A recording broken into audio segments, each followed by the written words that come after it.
Zooming, please register at info@rotarygainesville.org. And if you're Zooming in the room, don't, because that messes me up and I get messed up all by myself. So,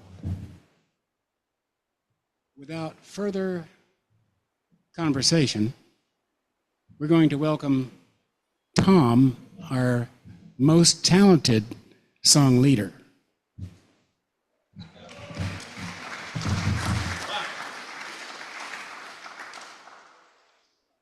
Thank you. I hope I live up to expectations.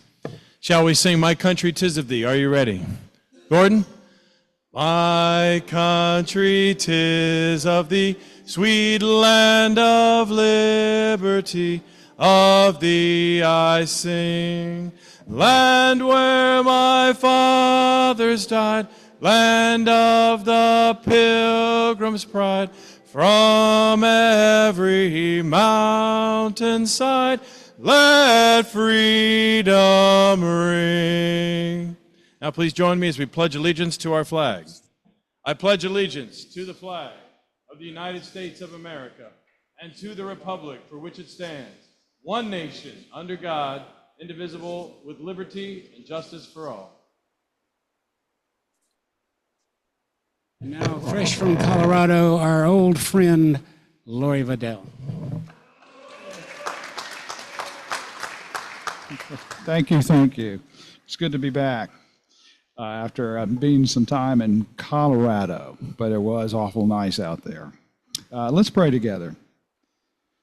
The words of Holy Writ cry out, "Praise be to the God and Father of compassion and the God of all comfort, who comforts us in all our troubles, so that we can comfort those in any trouble with the comfort we receive from God.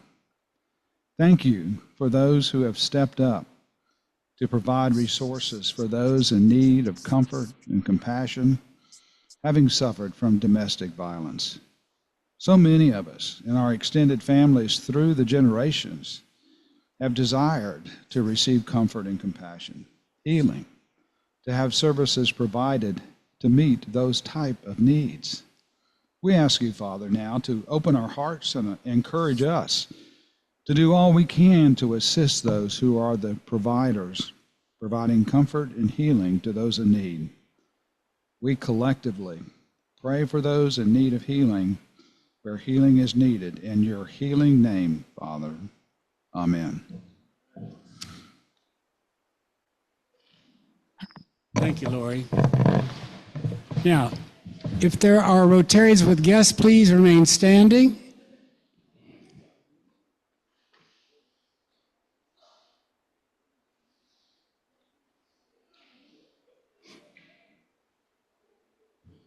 I have one guest. Good afternoon, everyone. Greg Young. My guest today is Michael Janicki. He's joining us again and looking at possibly becoming a member of our club.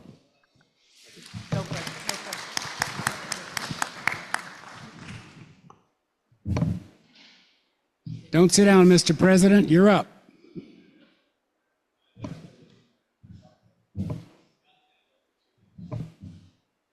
Oh. See, I always mess up on Tuesday. Come on, Scott.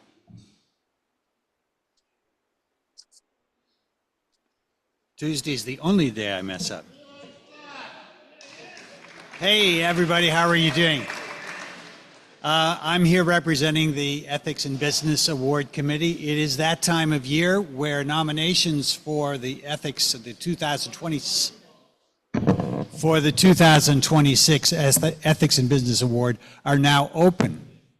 If you'd like to nominate someone, or if you know someone in your network that would be a good person to nominate a person for this award, you can go to DAC-DB in the documents section and print out the 2026 Ethics in Business Award nomination form. This award is different from the Service Above Self Award, which is awarded to people involved in community service. Ethics in Business honors and recognizes businesses and individuals that consistently demonstrate strong commitment to the highest ethical practices in all of their businesses. So nominations are open until November, so I encourage everyone to give a thought. Think about people in your neighborhood, in your network, or in your neighborhood who might be worthy candidates of the 2026 Ethics in Business Award, and fill out a nomination. Thank you.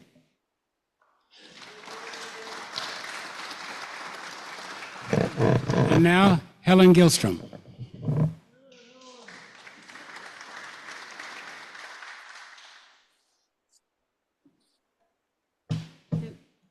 Can we have the first one? All right. I don't know how many of you are read Wallace the Brave. It's kind of an acquired taste. This was there this morning. Okay. Wallace is going to talk about Spud, and Spud writes about Wallace, and Spud announces he's wearing underwear today, which reminded me that we had not given you the results of the underwear for this year. So can you put that up? All right. So we collected underwear and money. We had a total of 1,915 undies, to which I'm going to add another 150, which exceeds what we did last year. So we thank all of you. Obviously, we'll take money at any point, but we think we did a good job, and we know that this compares real favorably with what we've done in the past, so we know that it's an adequate number, so that we don't have any children announcing they wore underwear today. Okay. But, all right, so the real announcement why I'm up here. This was from AI. Why did the robot couple's anniversary be celebrated in the fall? Because they were autumn-mated. There you go. Okay. This year, since June, so far, we have one new member. I told Alan I was going to talk about him today, and he's going to tell you more about himself next week.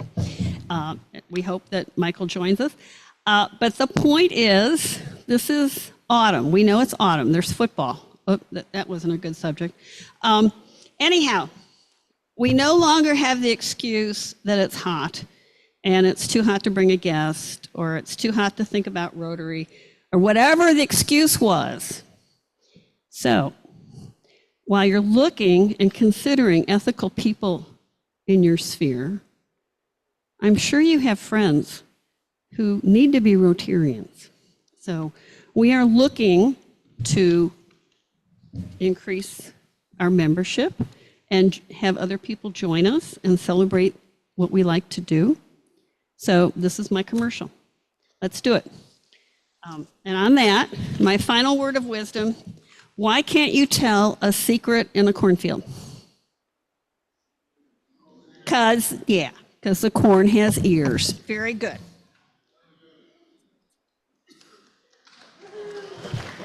Thank you, Helen. And I hope you will take Helen's words to heart and invite people to the club. We love our guests. And in my eagerness to get the president up here, I almost forgot the announcements are so important. But now, Mr. President, could you please come forward?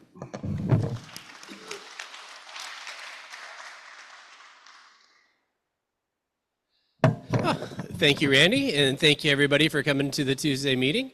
I hope everybody had a great weekend. I was fortunate enough to spend a few days last week in Houston, and I got to meet my new granddaughter, my only granddaughter. It was pretty fantastic. I highly recommend grandchildren.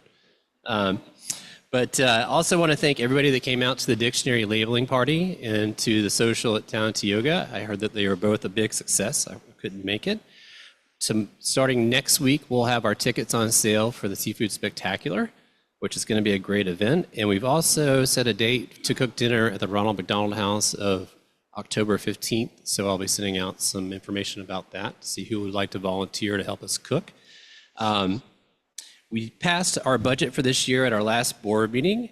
And like everything else, we've had some inflation with RI dues and facility costs and food costs. They've all kind of gone up. So we've had to increase dues by a modest amount, about $10 per quarter, as well as about $1 a meal. And The budget, as well as our meeting minutes, are on DACDB, and I'll be sending out a link a little bit later so everybody can take a look at that if they would like to. Other than that, I'd like to have Erica Treya come up and introduce our speaker.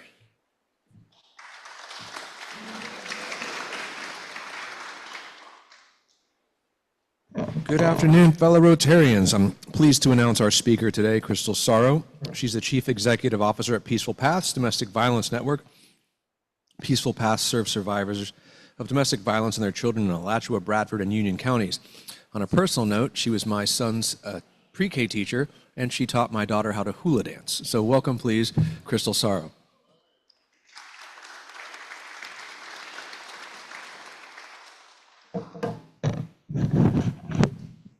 Thank you so much for having me today.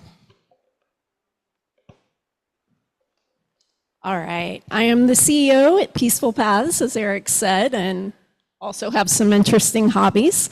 I came into Peaceful Paths as Director of Education and Youth. So before that, I was a Montessori teacher in the community, so I've worked with families in the community here in Gainesville for over 25 years.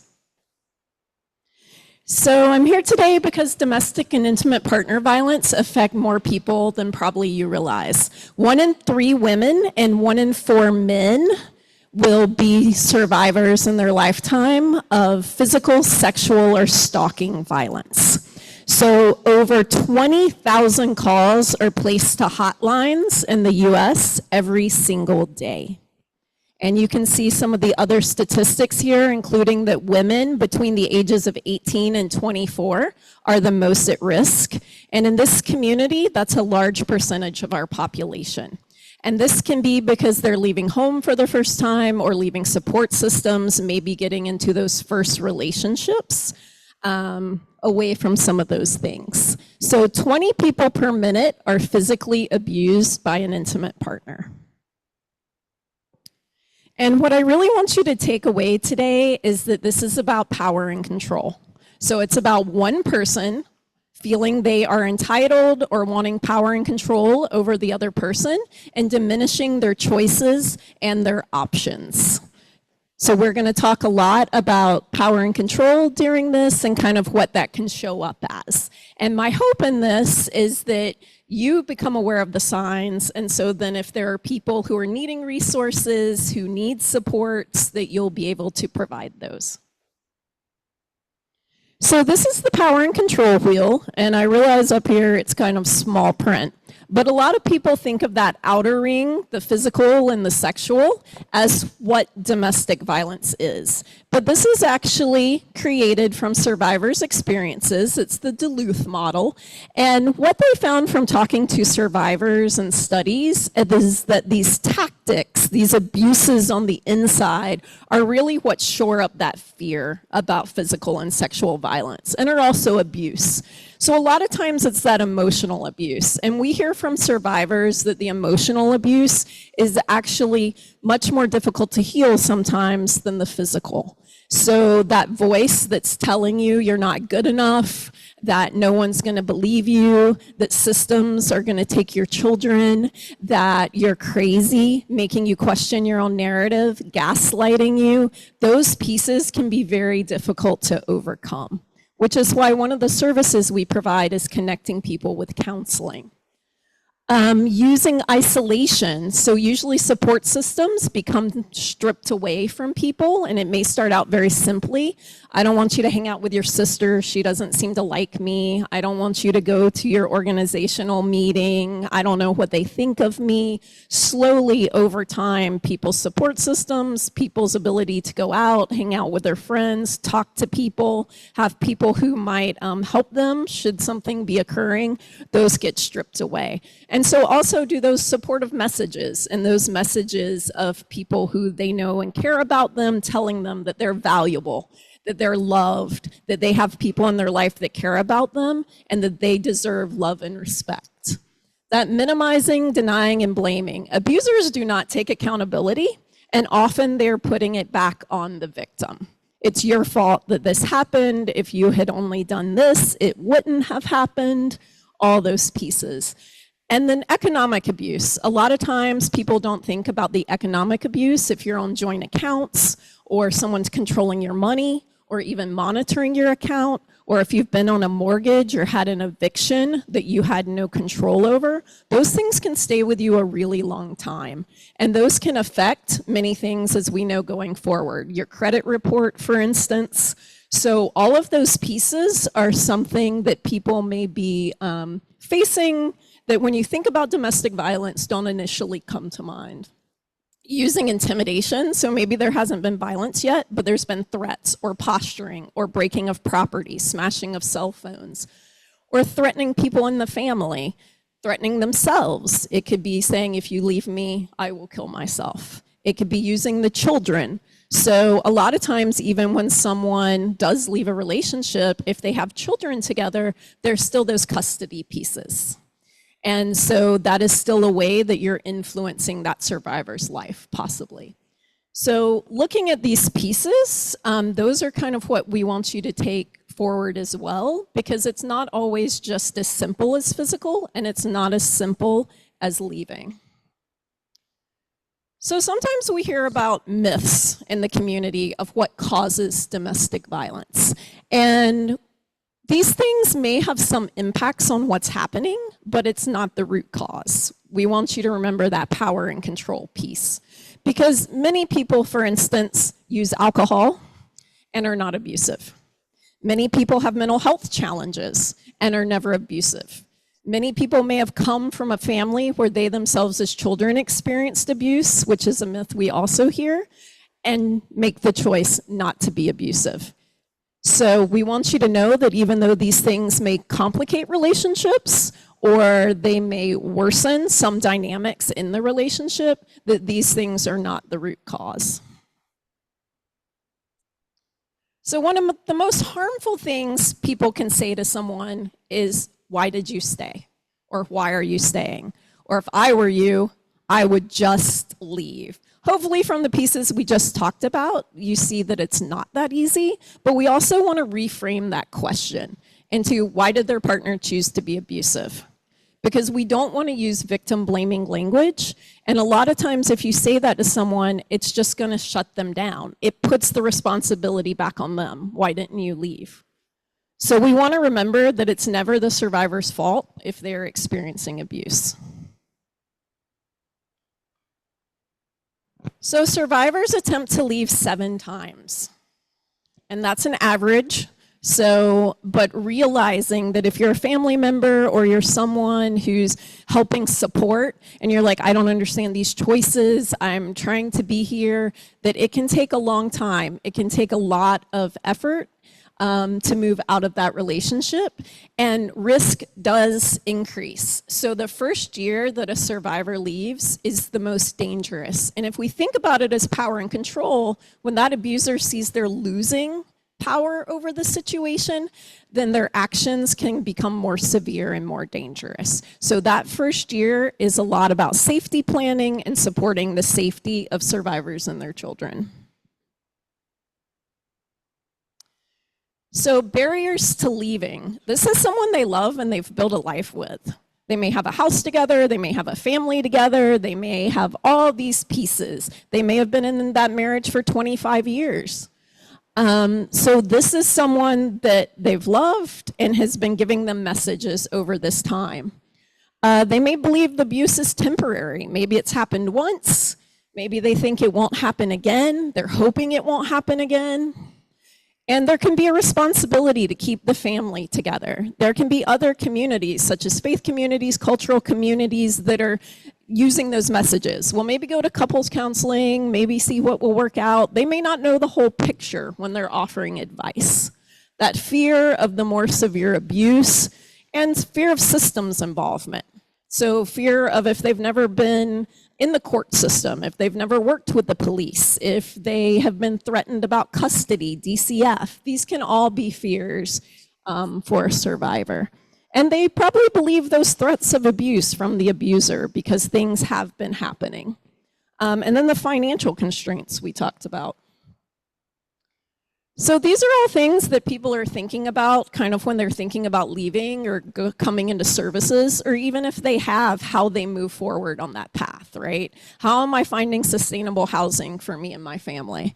What are my finances? What about work? I've been at home. We work with a great program, Displaced Homemakers, who help people who have not been in the workforce for a while. And some of the career resource connections here in Gainesville as well, we make referrals to. Childcare. If y'all have children or had children, you know how expensive that can be, especially if you have multiple age children and multiple programs, trying to get them to schools, to daycares. What if you don't have a car? What if the car was in the batter's name? What if you don't have transportation? What if everything was in the partner's name? Divorce, custody, legal concerns. I hear legal matters are really expensive. How am I going to pay for that? Is there pro bono people? Are there people who can help me without me having to go further in debt? So all those pieces can be barriers and also what people are thinking about. So we like to tell people know the resources, don't offer advice. Because probably what the person has told you is a snapshot. You don't know the whole story. And so you should refer them to professionals who can help with all the different pieces. Sometimes if you offer advice and that advice is not taken, it can further isolate the person as well, right? Or they think, oh, maybe I can't go back and talk to them because I didn't do what they told me I should do. I didn't make the choices they wanted me to make. And so now are they going to support me when I tell them these things? So we also never want to step into the role that the abusers held. You need to do this. You need to do this right now, right? So you want to be very conscientious about the language you're using and be an active listener. What can I do to support you? What do you need right now? Who can I connect you with? I know some people. And that's us. So Peaceful Paths serves Alachua, Bradford, and Union counties. So our main outreach office is here in Gainesville, but we also have one in Stark, and we have one in Lake Butler as well. So this is last year. Last year, we did financial assistance to survivors over $377,000. And that might be rent for affordable housing, that might be childcare payments, that may be help with transportation, all those different pieces we talked about. We had over 60,000 survivor contacts last year. We also do violence prevention in the community, which is my passion. I want to teach everyone super young about healthy relationships so that hopefully that they can identify those red flag behaviors. And so we served over 4,000 children in Alachua County last year, going out to middle schools, high schools, after-school programs, doing a 9 to 12-week curriculum about healthy relationships in the community.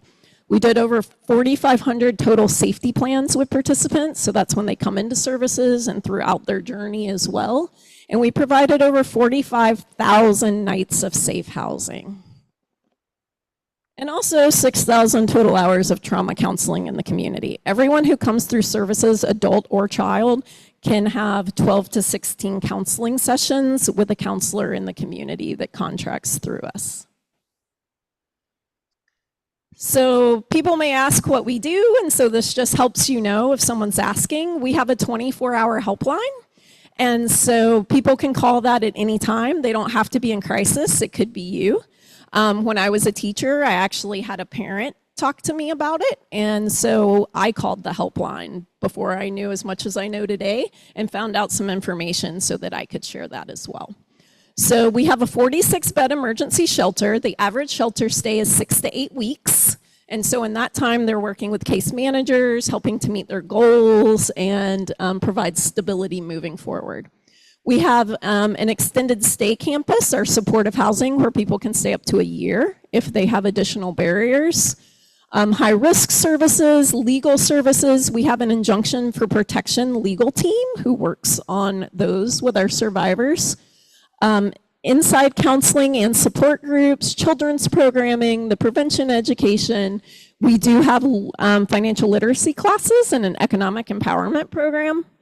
And we have volunteer opportunities. We work with tons of community partners. We're so grateful that Gainesville is such a wonderful town for partnerships and also for giving, philanthropy. And then all the access to basic living needs. So we have clothing closets, we have food pantries. And to get involved, we're always taking food donations, gently used clothing donations. We take children's clothes. We also take men's clothes. A lot of times people don't know that. We do serve male survivors, and we also have teen boys and things that come through programs that need clothing as well.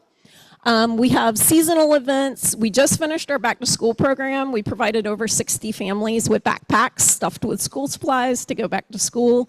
And we do a holiday giving program so people can adopt a family and buy gifts for them, or they can come and just help wrap gifts. And our training room kind of turns into an elf workshop. Volunteers, we take group volunteering. We also take individual volunteering. You can sign up on our website or reach out where our volunteer coordinator will get with you. And then we have a new event coming up. So it's going to be a walk downtown just to raise awareness for domestic violence. October is Domestic Violence Awareness Month. And so it's going to be like a short half-mile accessible walk.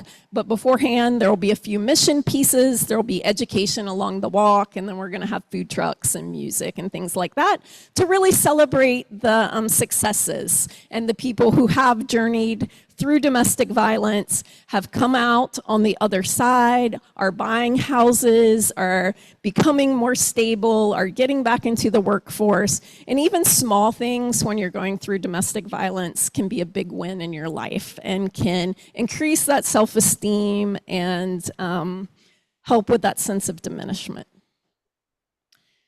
And then we have the local helpline, but there's also the Alachua County Crisis Line, the Sexual Assault Helpline. There is a national helpline that you can text or call. They usually will refer you back to the local as well, so help to connect back to local resources in the area, Trevor Project, and Caring Unlimited. So I just want to thank you for being here and for listening and supporting. I do have, if anyone has places to hang up the flyers on the tables, they have the tear-off tags if anyone needs support. And if you have any questions, I'm happy to answer them.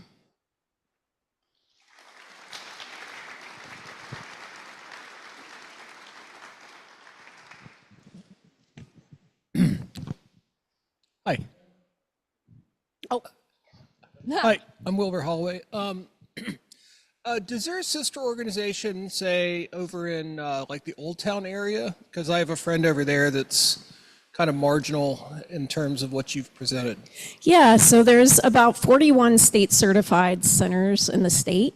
So we could definitely look up the one over near that area, but we're individual centers, but we're certified under state standards, and a lot of them have very similar services. So not every one of them necessarily has a legal team. Some of them will refer out, things like that, but there's a core group of services that they all provide, and they're all free and confidential. And that's an important thing for people to know, free and confidential, because a lot of times Gainesville can be a small town, Old Town's a small town, and so people can be afraid to come forward. And so realizing that if you call up as a community member and say, hey, I think someone's getting services there, I just want to check on them, we can't provide you any information. We have to say can't confirm or deny to help protect that confidentiality. I really liked it early in your presentation when you mentioned the question, asking the perpetrator what they could do different. And I was wondering what kind of services you might provide to support them with changing some of their anger or those type of personalities. Yeah, so as a certified center, we can't work directly with batterers, but there is a batter intervention program. Dr. Paul Wheeler locally runs the one here in Gainesville, and so there is an intervention program that runs about 32 weeks that can address some of those things, and it's often court ordered.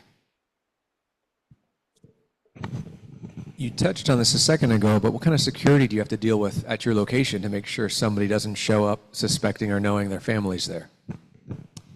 Yeah, so we work really closely with law enforcement for support. We are in GPD's area. We also work with the Alachua County Sheriff's Office. And we have a really great relationship with our law enforcement. There's something called lethality assessment protocols. And actually, every officer, when they're on a domestic call, can call our helpline directly and connect the person that they've gone out to for support. And if that person chooses not to talk to us in that moment, we can also follow up, and all of our law enforcement officers share a report. And that's actually going to be a statewide protocol moving forward, partially due to Gabby Petito's family, who brought that legislation forward. But here in Alachua County, we've actually been doing it already for over a decade. So we have really close relationships, and if we have to call in for like extra support for patrols, we can do that as well. 2 questions from Zoom real quick. Crystal, Rogers Bartley wants to ask, what is meant by high-risk services? Yeah, so there's high-risk lethality, and that means that someone has gone through, if there's like access to a weapon, that can raise a lethality risk. If there has been choking, or strangulation, but lay people often say choking, that can increase the lethality risk. People often don't understand how dangerous that is. If there's been a possible concussion or TBI, that can raise the danger. So we have someone who works law enforcement. When they do those questions, it helps us know what lethality risks people have, and we have an advocate who specifically works with people who have a higher risk. Great. One more from Zoom. Jenny Van Hart wants to know, have the impacts of COVID dissipated, or has it remained constant / increasing since 2020? COVID was an interesting time, and it's kind of hard to say how that continues to affect, but we do know that we are seeing increased numbers, and that also some programs, not us, but other support programs that we refer people to may have lost funding or be losing funding. So it is a concern moving forward, and one of the reasons we fundraise in the community is we are partially state and federally funded. And so we are always looking for different opportunities for funding, streams of funding, to continue to keep our services robust. We have about 45 employees, and we are able to have very robust programming, especially for the size that Gainesville is. But some of the centers in the state may only have 4 employees and may be much smaller. So we're trying to keep our programming as robust as possible. Thank you. Thank you for your presentation. I'm just curious, are you finding trafficking as part of abuse, and are you running into those types of victims, or are you having to partner with another resource to help those individuals? Yeah, trafficking sometimes goes along with that for sure, but we are not the trafficking specialist in town, and we do work with other people. Sometimes community partners will refer to us as well. So there can be a lot of intersections for sure. Yeah. And we also go out and do presentations on teen dating violence and can support people that way also. But a lot of times minors do need adults in their lives to help navigate systems, because we know systems aren't really designed for minors. Yes, I'm okay. Standing up. When you come across an abused person who is also having problems with addiction to alcohol or drugs, do you have referrals or programs within for those kinds of situations? Yeah, we definitely refer out to recovery programs. We are empowerment based, so none of our services are required. So someone could come in one day and say, hey, I'm interested in knowing what y'all do, and then they may not follow through, they may not be at that point. So we meet survivors where they're at and what they want to work on. We're there to support them in their journey and walk alongside them. And so if they're going through recovery, if they're having substance concerns, we refer out, we connect them with partners. We work with a lot of the different health teams in town. We work with a lot of the fire rescue, mobile teams in town as well. So we're always doing referrals, but we get releases of information to do those. So it's always with their consent. It's always with them as an equal participant in the process, because we like to say survivors are the experts of their own stories, not us. So we may know more about the community connections or the things that we can help refer them to, resources they can use, all those different pieces. But what they're actually interested in implementing in their lives is their choice. Question from Zoom again. Ryan Kern wants to know, does Peaceful Paths usually have enough emergency housing available for survivors in need, or is there a waiting list or triage system needed? So I would say affordable housing is a big challenge, and we try to work with people in the area for that. For our emergency shelter is, it depends whether we're full or have room. We also have some funds that can be used for temporary hotel stays and things like that, or we can work with sister centers if needed. But I think affordable housing, when people leave services, getting into affordable housing, we have a continuum of care we work with. We work with a lot of community partnerships, but affordable housing, as we know, is a challenge for everybody. So for people just getting back into the workforce that may also have financial credit concerns, it's something that is always kind of a challenge. Hi, great presentation.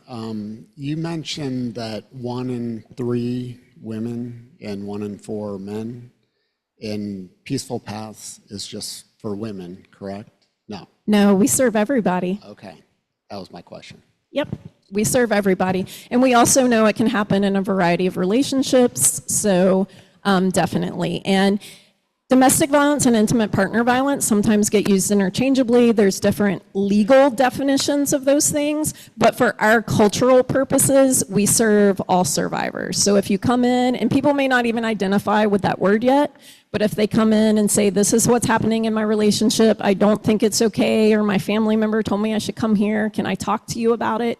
We will help them. Sometimes people just have questions when they first come in. If they want to come into services, we do about an hour-long intake with them where we talk about what's going on and we talk about what resources there are, what their goals may be, the rest of the programs. Are they interested in an injunction for protection? Do they even know what that is? Do they want to meet with our legal team? Do they want to meet with our child team? We also provide referrals to the Early Learning Coalition to help with getting them into daycare. So if someone's going back into the workforce, they can have daycare coverage to begin with.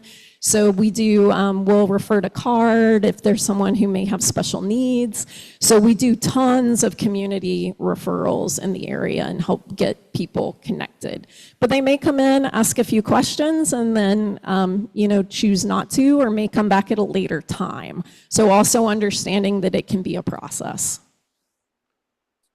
How do you deal with a situation where there might be joint culpability in a domestic violence situation with maybe 2 parents that have shared that joint culpability for the situation and their kids? Yeah, that can be kind of difficult to speak to because it may depend on the situation. But a lot of times if it's child specific or child abuse is reported, it's going to go more through some of the different organizations. So it may go through the Child Advocacy Center or different community partners necessarily than domestic violence. But it is often we do law enforcement trainings and work with them a lot to see when they're out on the crime scene who is the survivor. And then when someone comes in, those questions through the intake help with those things as well. Question from Zoom. Lisa Muller wants to know, how can you help after someone goes to court and fails to get their restraining order and then abuser comes back? Again, that's kind of a specific question and would depend on the situation. Typically, if our legal team is working with that person, then they also work with safety planning, what to do moving forward, what steps can be taken based on their specific situations and what supports they need. And we realize, and we're very transparent with survivors, that not all systems work all the time. And sometimes systems that they are going to come through, even though we may have no requirements, for instance, you don't have to have a police report to come into services with us. But for some programs, relocation programs, things like that through the state, you may have to. So we try to be very transparent up front that we know systems have failures, and when those things happen, trying to find a way to support them past those failures or through those pieces and see what the next steps may be for them. Thank you.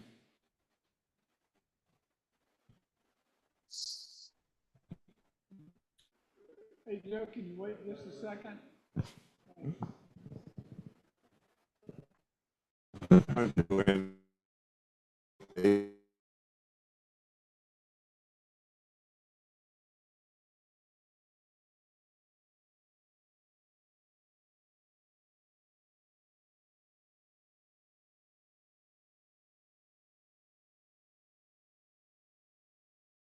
And then how often does it kind of have to happen? And for the second part of the question, I say it really depends on the person.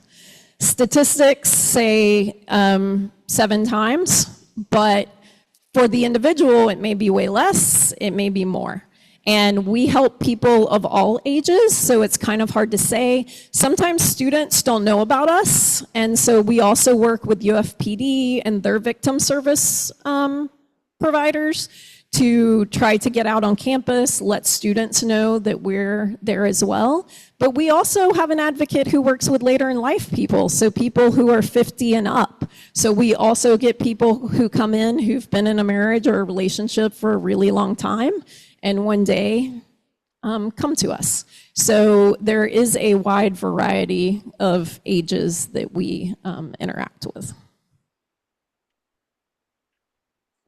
Well, thank you all for all your questions today. I appreciate it.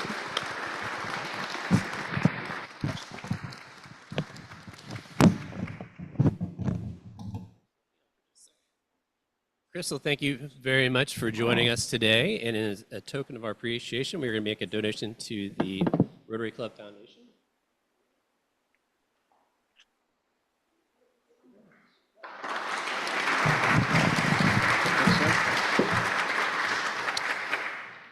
All righty. Well, just a quick reminder, next week is a great opportunity to invite a guest to come to the Tuesday meeting of the Rotary Club, because we are going to have Jessica Hurov from the Gainesville Tourism Board here speaking to us. And there's been a lot going on in the news lately about tourism and big buildings. You may have read about them. So I highly suggest everybody comes next week and brings a friend. A quote for the week: "No act of kindness, no matter how small, is ever wasted." Aesop. And the Rotary Reading Safari drawing winner is 053053. Joe didn't win this week, and we are adjourned. Man.